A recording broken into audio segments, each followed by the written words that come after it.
서론이 길다 이렇게 하면 보통 그런 경우는 좀 중요한 얘기를 하거나 아니면 좀 심각한 얘기를 할 때 그런 경우가 있지 않습니까? 이제 상대방이 굉장히 좀 뜸을 들이거나 막 본론을 얘기하기 전에 이제 서론이 긴 걸 얘기하는 거죠. 오늘 다니엘 10장이 바로 그런 것에 해당합니다. 다니엘 10장은요.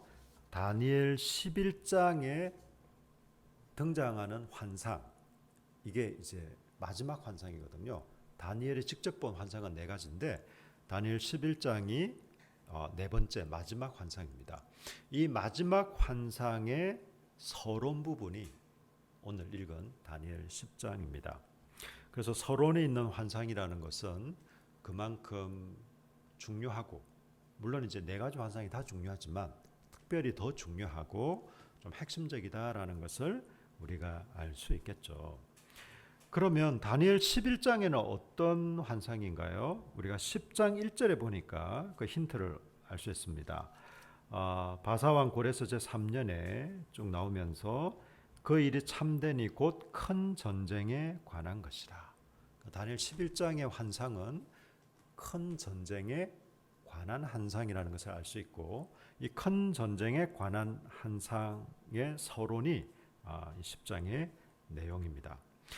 앞에서 다니엘이 본 세 번의 환상은요, 앞으로 하나님 백성들이 받게 될 고난, 그리고 그 고난 앞에 어떻게 믿음으로 인내하고 소망해야 할 것인가 라는 것에 대해 얘기해 왔습니다. 제가 사실 환상, 첫 번째 환상, 두 번째 환상, 세 번째 환상을 다루면서도 물론 이제 좀 지엽적인 차이는 있지만 큰 틀에서 앞으로 너희들이 회복될 것이야. 그러나 당장 되지 않고 긴 시간에 걸쳐서, 그러니까 너에게 고난이 있을 것인데 그 고난을 잘 견디어내야 돼. 뭐 이런 내용이었거든요. 큰 틀에서 이 내용이 이제 좀 유사하다고 할까요? 좀 이런 면이 있었는데 이 네 번째 환상은 그런 거하고는 조금 다릅니다. 그럼 어떤 것이냐? 어떻게 하면 긴 어둠의 터널을 통과할 수 있을까? 그 고난의 시기를 어떻게 하면 잘 통과하고 이겨낼 수 있을까? 그리고 최후까지 믿음을 지키며 승리할 수 있나? 여기에 대한 얘기들이 바로 다니엘 11장에 등장하는 이제 네 번째 환상인데, 요 네 번째 환상을 위한 서론이 10장입니다. 자, 그러면요, 첫 번째로 다니엘의 3주간의 기도가 나옵니다. 다니엘 10장에서요. 여러분, 우리 교회도 다니엘 기도 하잖아요. 보통 11월 1일부터 21일까지인데 저희는 뭐 21일 다 참여하진 않고 한 일주일에 한두 번 정도 이렇게 참여를 그전에 했었습니다. 근데 이제 이 다니엘 3주간의 기도를 할 때 우리 한글 개역 개정은 약간 오해 여지를 낳는 번역을 했습니다. 어떻게 되어 있냐면 이 한글 번역, 우리 한글 개역 개정의 순서대로 하면요, 다니엘이 먼저 환상을 보고 그리고 3주간을 슬퍼하고 또 3주간 금식을 했다. 물론 금식하면서 기도했겠죠. 그래서 환상을 보고 그리고 슬퍼하고 그리고 금식하며 기도했다. 이렇게 되는데 이게 원어 순서대로 하면 좀 다릅니다. 3주간 비탄과 슬픔에 빠져 있었습니다. 그리고 그 3주간 비탄과 슬픔에 빠져 있으면서 음식을 절제했습니다.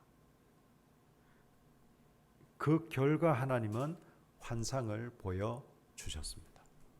이게 성경의 순서입니다. 그러니까 다니엘이 큰 슬픔과 비탄에 빠져 있었어요. 음식을 도저히 먹지 못할 만큼 3주 동안 절제하며 음식을 절제하며 간절히 기도했습니다. 그 결과 하나님께서 환상을 보여주셨습니다.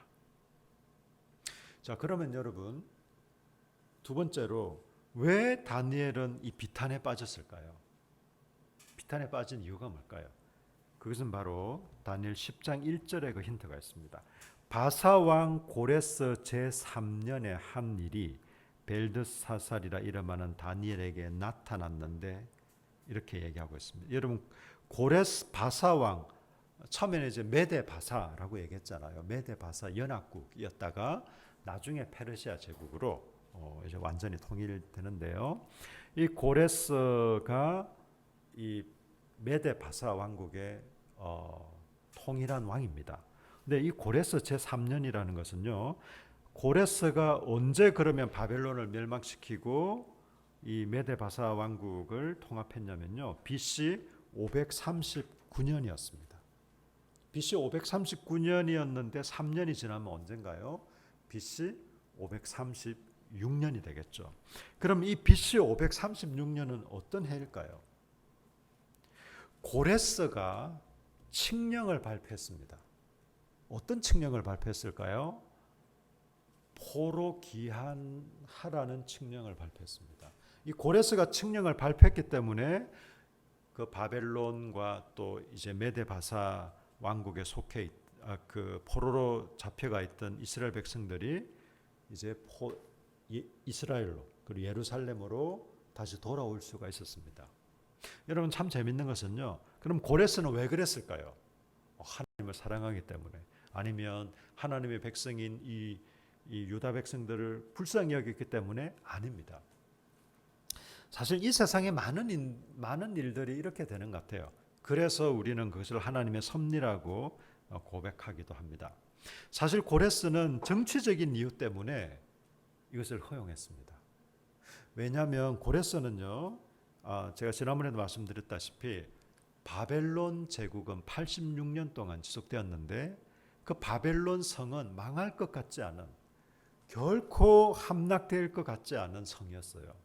그래서 메데 바사 연합군이 그 바벨론 성을 막 둘러싸고 포위 공격을 하고 있어도 바벨론의 마지막 왕 벨사살 왕은 거기서 유흥을 즐기고 있었어요. 부어라 마셔라 막. 그 정도로 너네들이 아무리 밖에서 뭐 진을 치고 공격한다고 해도 우리 성은 견고하다, 끄떡없다, 안전하다 이렇게 생각을 했거든요. 그 정도로. 그래서 지금도 역사의 어떤 미스테리로 남아있는, 어떻게 바벨론 성이 예를 들어서 수년에 걸쳐서 오랜 어떤 강력한 공격에 의해 무너졌다면 그나마 이해하죠. 하루 사이에 바벨론 성이 함락이 되어버렸어요. 이건 정말 지금도 풀리지 않는 의문으로 역사학자들은 얘기를 하고 있습니다. 갑자기 어떤 면에서 고레스는 예상을 못했을 것 같아요. 아니 이 바빌론 성이 이렇게 갑자기 함락되었다고 자기도 생각하지 못한. 그리고 이 고레스는요 메데 바사 이제 이 그 연합국의 어떤 그걸 통일한 사람이긴 한데 아무래도 정치적인 기반이나 이런 게 조금 약하지 않습니까? 이 사람 원래 장군이었거든요. 그러니까 자기 딴에는 갑자기 큰 제국을 손에 넣게 된 거예요. 하나하나 강력한 중앙 집권으로 그 나라를 다 다스릴 지금 그럴 힘도 겨를도 없습니다. 그래서 이 제국에 속해 있던 사람들을 다시 본국으로 돌아가도록 허락을 합니다. 좋게 말해서는 선심을 베푸는 거고, 또 한편으로서는요, 이 고레스가 그래도 경계를 한 나라가 어딜까요? 고레스가 메데 바사 연합국 페르시아 제국을 최초로 통일하긴 했지만 그래도 항상 이 바벨론 제국, 페르시아 제국 이런 제국에 항상 어떤 뭐라고 할까요? 좀 경계심을 이렇게 갖게 하는 그 큰 제국에 속해 있긴 했지만 언제 어떻게 반란일으킬지 모르는 이집트입니다. 이집트. 그래서 이집트를 경계하기 위해서 바로 이집트로 가는 관문인 이스라엘, 그 당시 팔레스타인을 두려는 것이죠. 그래서 이집트를 경계할 목적으로 한편으로는 그렇게 했습니다. 근데 그게 이스라엘의 어떤 포로 기한으로 이어지고 또 성전 재건으로 이어지는 놀라운 일들. 여러분 그 제국의 왕들은 정말 하나님을 경외함으로 선한 일을 힘써서 그렇게 한 것은 아니었습니다. 이후에도 포로 기한 2차, 3차도 있는데요. 마찬가지입니다. 다 정치적인 이유들이 있습니다. 하나님은 그 모든 것 가운데 역사하시고 인도하시는 겁니다. 제 주변에 윤석열 정부가 들어서면서 제 주변에 아주 처음에 선거에서 이제 윤석열 씨가 대통령이 됐을 때 아주 비탄해하고 잠을 제대로 이루지 못하는 분들도 계셨습니다. 물론 뭐 한호한 분들도 계셨고요. 제 주위에는 뭐 다양한 분들이 계십니다. 근데 저는 잠 잘 잤습니다.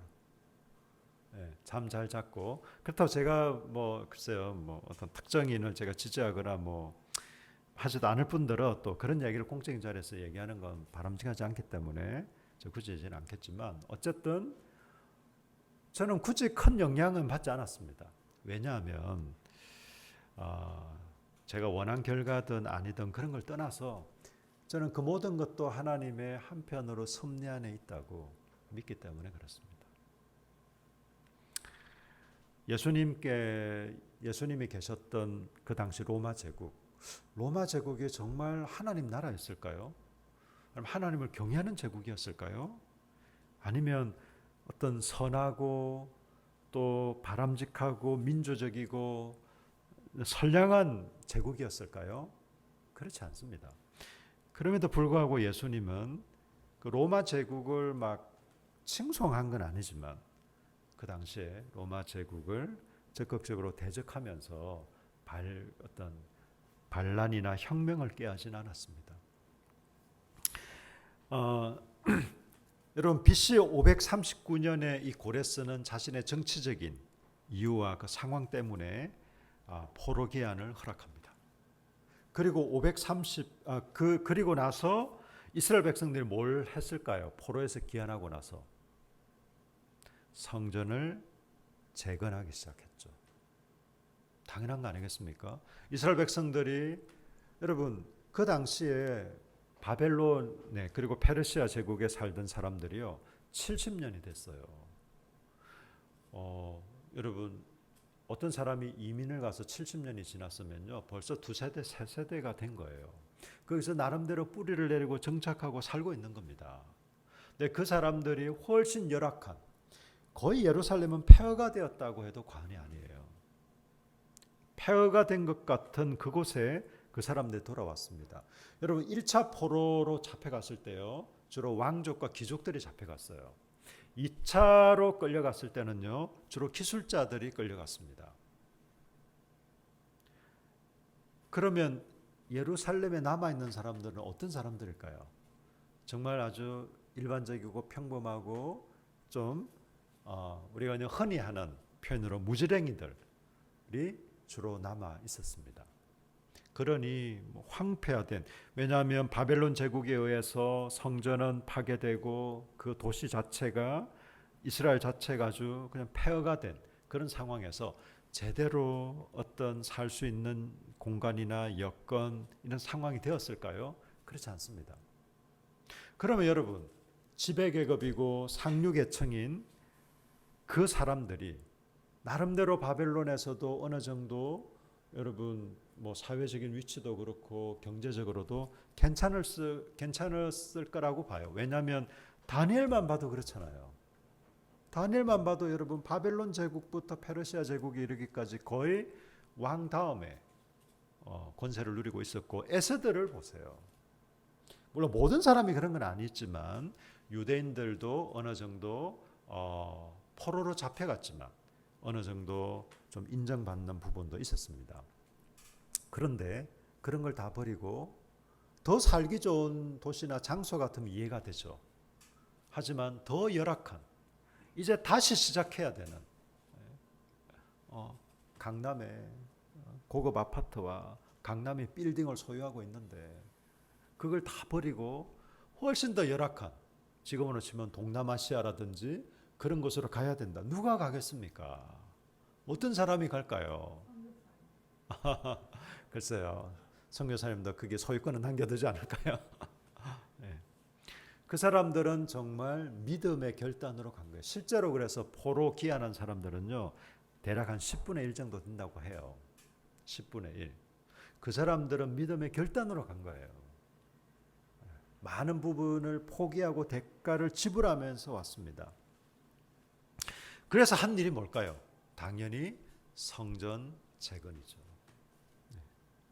물론 이제 처음부터 하여튼 그렇게 해서 성전 재건을 했는데 3년 뒤 536년에 그 주변에 있는 사람들, 이방 사람들, 막 예루살렘을 시기하는 사람들의 어떤 반대와 또 어떤 곡해 이런 걸로 성전 재건이 중단되었습니다. 그게 BC 536년. 이 고레서 제 3년입니다. 그리고 520년, 16년이 지난 뒤 520년에 다시 성전 건축이 재개됩니다. 이때 활약한 선지자들 아시죠? 학개,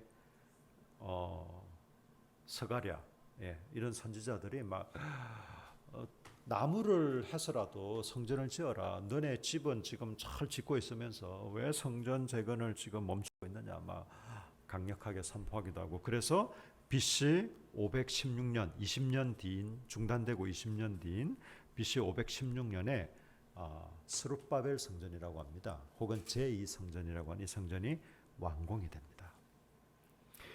여러분, 다니엘이 정말 소망했던 것은 이스라엘의 회복이거든요.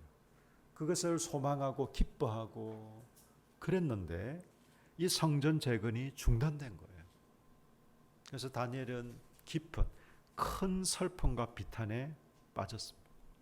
21일 동안 음식도 절제하며 기도했습니다. 이때는 사실 다니엘이 노년의 나이입니다. 보통 한 80대로 보는 노년의 나이임에도 불구하고 그가 기대하는 이스라엘의 회복과 소망에서 지금 이 성전 재건이 중단되었다는 것 자체가, 그리고 상징이지 않습니까?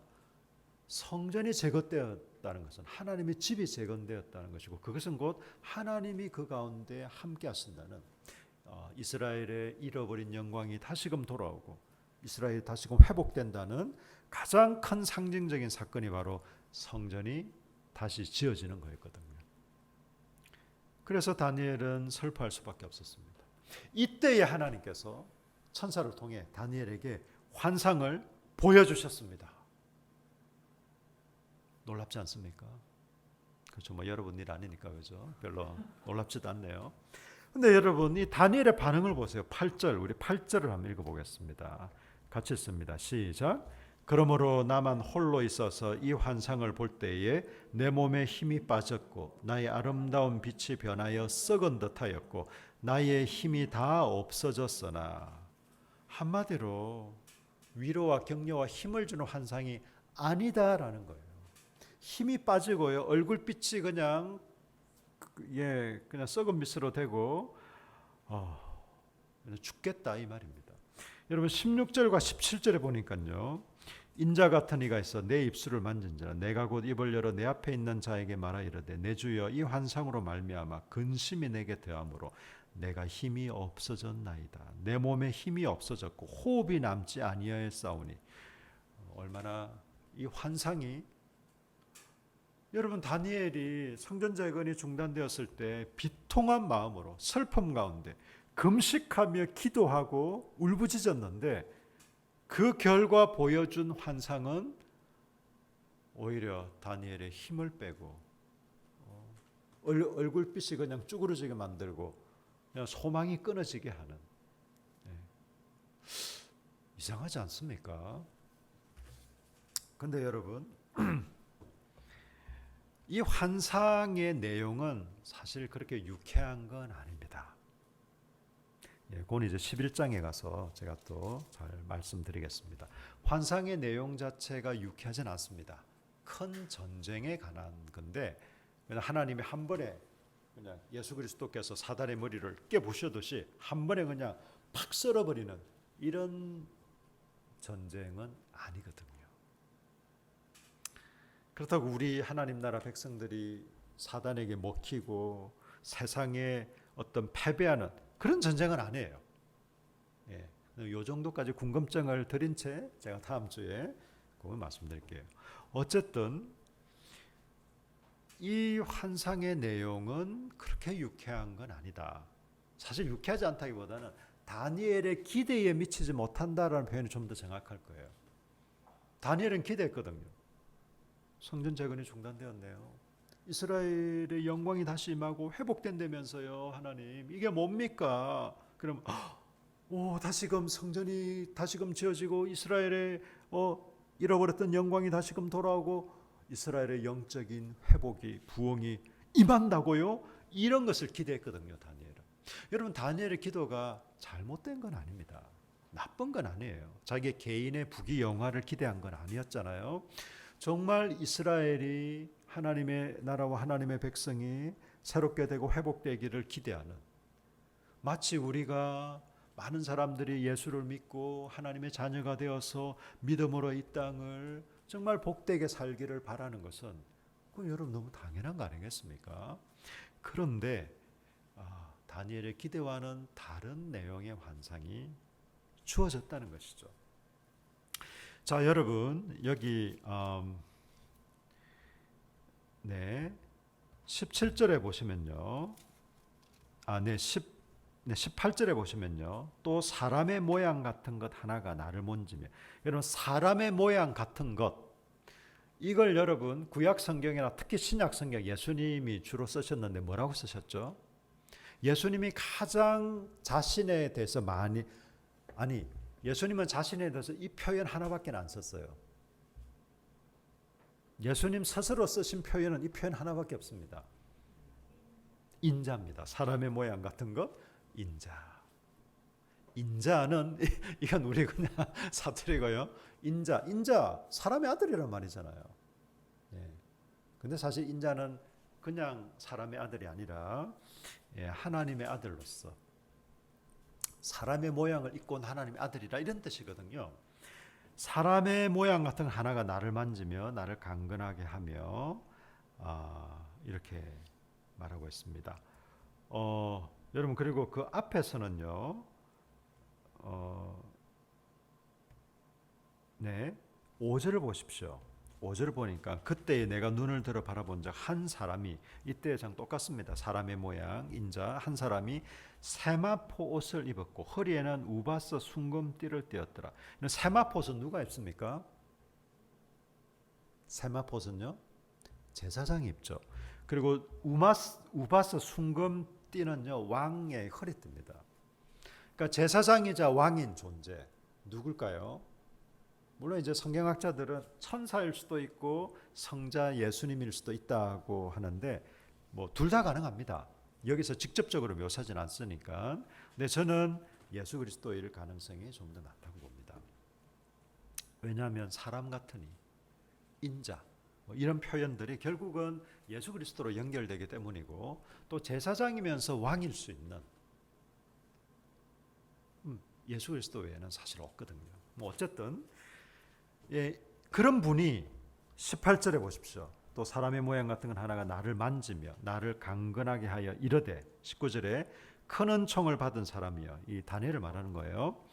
두려워하지 말라, 평안하라, 강건하라, 강건하라.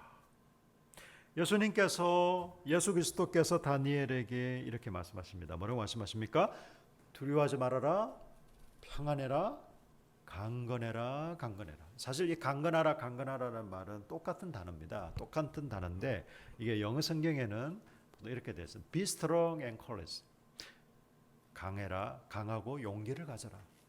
이제 보통 이게 반복된다는 것은 강조잖아요. 사실 이 두려워 말라, 평안하라, 강건하라는 말도 그냥 한마디만 하지 않고 이렇게 세 마디를 하는 것은 각각의 의미가 좀 다르긴 하지만 결국은 강조하는 거잖아요. 우리가 어떤 사람은 낙심한 사람을 괜찮다, 잘 될 거야, 용기를 내봐, 그 끝까지인 게 뭔데, 괜찮을 거야, 우리가 지금 너를 응원하고 있잖아, 기도하고 있잖아, 여러 다른 표현을 하지만 결국 내용은 하나 아닙니까?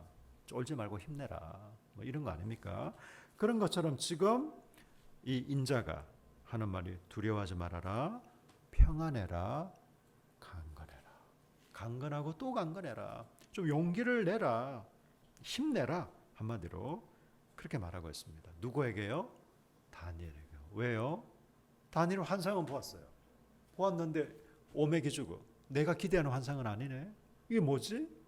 했을 때 예수님이 야, 그거 네 기대와 다르다고 해서 네가 지금 낙심할 거 아니야. 힘이 축 빠지고 그냥 얼굴은 그냥 이상하게 돼가지고 지금 너 뭐하냐 지금 그 말입니다. 두려워하지 말아라. 평안해라. 그러니까 여러분 19절 하반절에 보십시오. 그가 이같이 내게 말하매 내가 곧 힘이 나서 이르되 내 주께서 나를 강건하게 하셨사오니 말씀하옵소서.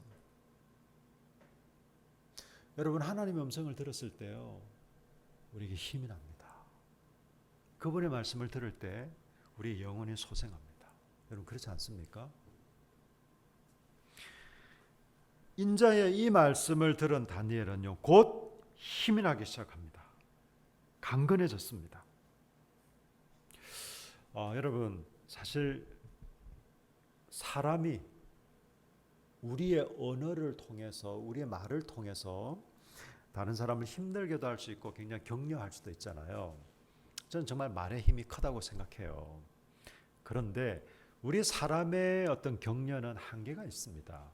우리의 위로는 여러분 정말 우리가 너무 큰 실수를 하거나 아니면 너무 큰 공경에 처했을 때 사람들이 정말 우리를 진실된 마음으로 정말 우리를 위로하고 격려하고 내 끝까지 당신과 함께하겠다 이렇게 얘기를 해줘도 그게 뭐 그냥 말만 하는 그런 건 아닌데도 진심의 말일지라도 그게 그렇게 크게 힘이 되지 않는 경우들도 있어요. 왜냐하면 그 상황 자체가 뭐 어떻게 할 수 없는 상황인데 조금의 어떤 위로와 좀 격려는 될지 몰라도 그 자체가 근본적으로 해결이 안 된다면 참 어느 정도 격려는 되겠지만 크게 위안이 되지 않을 수도 있습니다. 그런데 여러분 우리 주님의 우리 하나님의 말씀은요 그분의 말씀이 임하는 순간 당장에 뭐가 바뀌지 않더라도 우리에게는 큰 격려와 힘과 소망이 됩니다. 그리고 실제로 그 말씀은 파워와 능력이 있습니다. 아멘이십니까? 아멘. 곧 힘이 생기고 강건하게 되었습니다.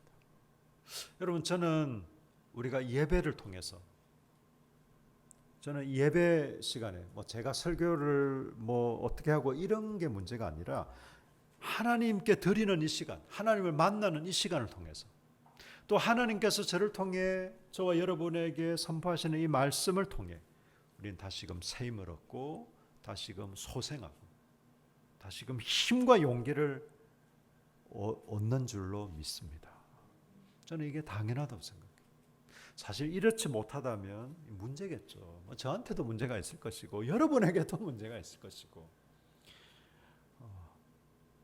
여러분 우리가 그럼 꼭 예배를 통해서만 그런가요? 아닙니다.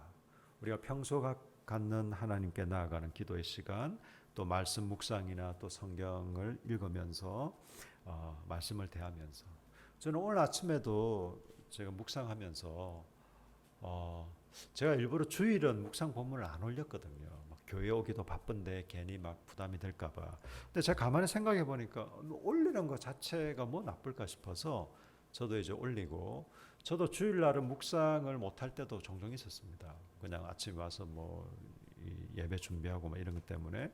근데 가만 생각해 보니까 굳이 그럴 필요가 있나 싶어서 저도 와서 이제 묵상하고 또 어떤 개인 기도 시간을 가졌거든요. 오늘 묵상하는 건데 하나님께서 저에게 너무나 선명하게 제가 그 사건 자체를 말씀드릴 필요는 없지만 저에게 너무나 선명하게 말씀하시는 또 주님의 음성을 제가 듣게 되었습니다. 여러분 마지막으로요. 하늘에서 전쟁이 벌어지잖아요. 20절에 보십시오. 그가 이르되 내가 어찌하여 내게 왔는지 내가 아느냐. 이제 다니엘이 힘을 얻고 말씀하옵소서 했잖아요. 그러니까 인자가 얘기하는 거예요. 내가 어찌해서 너한테 왔는 줄 아니? 그러니까 이제 내가 돌아가서 바사 군주와 싸운다. 이 바사 군주라는 것은 새 번역은 천사장으로 번역하고 있습니다. 그러니까 이때 실제로 통치하고 다스리는 사람이 아니라 영적인 존재를 얘기하는 거죠. 바사, 그러니까 페르시아 제국의 그 어떤 영적인 존재와 내가 싸우겠지만 내가 나간 후에는 헬라의 군주, 그러니까 헬라의 영적인 존재들이 이를 것이다. 사실 여러분, 바벨론 제국을 멸망시킨 게 어느 제국이에요? 페르시아 제국이죠. 페르시아 제국을 멸망시킨 게요, 헬라 제국이죠. 이 헬라 제국의 영적인 존재들이 페르시아 제국의 영적 존재를 싸워 이겼기 때문에 페르시아 제국이 망하는 거다라고 지금 얘기를 하고 있는 겁니다. 하늘에 있는 전쟁의 결과로 땅에 그 실제적인 결과가 나타난다라고 지금 얘기하고 있는 거거든요. 여러분, 이것은 에베소서 6장의 말씀과 동일하지 않습니까? 하늘에 있는 영적인 존재들, 그런 존재들. 그렇다고 우리가 뭐 영적 전쟁만 하고 있고 뭐 하늘의 전쟁만 우리가 생각하고 있는 건 아니지만, 여러분, 이 세상의 모든 일들은 하늘에서 일어나는 일들의 결과입니다. 그래서 우리가 중보기도도 하고 영적인 전쟁도 하고 하는 것입니다. 우리가 이 땅에 일어나는 일들이 우리의 책임이 없다는 것이 아니라 하늘에 일어나는 전쟁의 결과로 이렇게 되어지는 겁니다. 이것을 또 한편으로 분명히 얘기하고 있습니다. 여러분, 예수 그리스도께서 마귀의 머리를 깨뜨리셨습니다. 믿습니까? 아멘입니다. 예수님이 마귀의 머리를, 사단의 대가리를 깨뜨리셨어요. 그 말은요, 이미 승리하셨습니다. 하늘에서는 정리가 끝났어요. 전쟁은 끝났는데, 전쟁은 이겼는데, 여러분, 실제로 2차 대전에서도요, 연합군이 승리했지만 모든 전투에서 다 승리했을까요? 그렇진 않습니다. 뭐 이긴 전투도 있고 진 전투도 있지만, 전투는 하나하나 이런 게 어떤 개체로 하는 것이라면 그 모든 것이 합쳐진 게 전쟁이잖아요. 우리는 여러분 이미 이긴 전쟁을 싸우는 거예요. 그렇다고 여러분, 우리가 너무 넉넉고 싱겁거나 그렇진 않습니다. 우리가 어떤 전투에서는 우리가 개인이든 공동체든 때로는 지기도 하고 실패하기도 하고 실수할 때도 있습니다. 그렇지만 큰 틀에서 전쟁은 승리했습니다. 예수 그리스도께서 마귀의 머리를 박살내버렸기 때문입니다. 여러분, 우리가 열심히 영적으로 살고 기도하고 애써서 이길 수 있는 전쟁이라면 저는 자신이 없어요. 어떻게 여러분 자신 있으세요? 그런 전쟁이라면 결과를 예측할 수 없을 것 같아요. 그런데 우리 주 예수 그리스도께서 승리하셨습니다. 그리고 우리는 그 승리에 이제 깃발을 꽂아가는 것입니다. 뭐 때로는 넘어지기도 하고 때로는 실수하기도 하고 때로는 실패할 때도 있지 않습니까? 저는 그렇거든요. 그렇지만 우리는 여기서 주저하지 않고 낙심하지 않고 승리의 깃발을 꽂아갈 것이에요. 성령님과 함께, 성령님의 도우심으로. 여러분, 다니엘이 얼마나 믿음의 사람입니까? 예수님이 구약 성경의 믿음의 인물을 언급할 때 세 사람 언급하잖아요. 노아, 다니엘, 욥, 이렇게 세 사람을 언급하지 않습니까? 정말 믿음의 사람이거든요.